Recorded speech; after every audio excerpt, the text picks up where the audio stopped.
So a lot of people, once we do the FICM tuning on their ECM, we get a lot of people that tell us, I mean, this thing drives like a gasser. It's responsive. You don't have the lag behind it.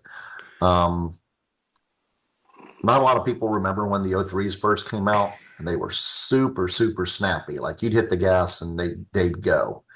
And of course, the big problems with they were also loosening head gaskets quick, fast, and in a hurry.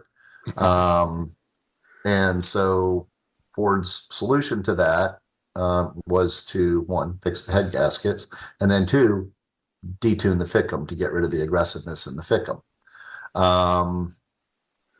But they err on the side of caution. They err on the side of budget, particularly warranty budget. So they really went overboard on how much they detune these things, but they really neutered them. People would, you'd be sitting in a light, try to go through an intersection, you hit the gas, and it's like, all right, anytime now, let's go. Um, and then fuel economy was the other big issue. The fuel economy on a lot of these people's would tank. And for years, somebody would go into the dealership to, for basic maintenance, oil change, tranny service, whatever they were doing. And the dealership would have a TSB it was a warranty item, a non-chargeable warranty to reflash the ECM and the FICM. And so they would do that to these trucks and not even tell the customers they were doing it because, well, they're not paying for it, so who cares?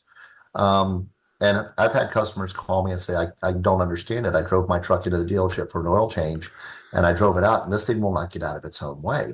I don't know what they did to it. And I've had customers tell me that the dealer flat out denied doing anything, reflashing or anything until they finally got, really, put their feet to the fire on it. And they're like, well, we did reflash the system, but we didn't charge you anything for it. It was it was a service bulletin. And, so we started looking at what they were doing in changing the FICM, where they were changing the strategies, both ECM and TCM. They're always done in sets. But the drivability had just gone out the window. So going back and a lot of our modeling was actually going back to looking at the O3 calibrations and trying to see, where they were at, what they went to, where the changes were, and then start implementing back in, not quite as aggressive, but implementing back on some of those changes to get the drivability and economy back.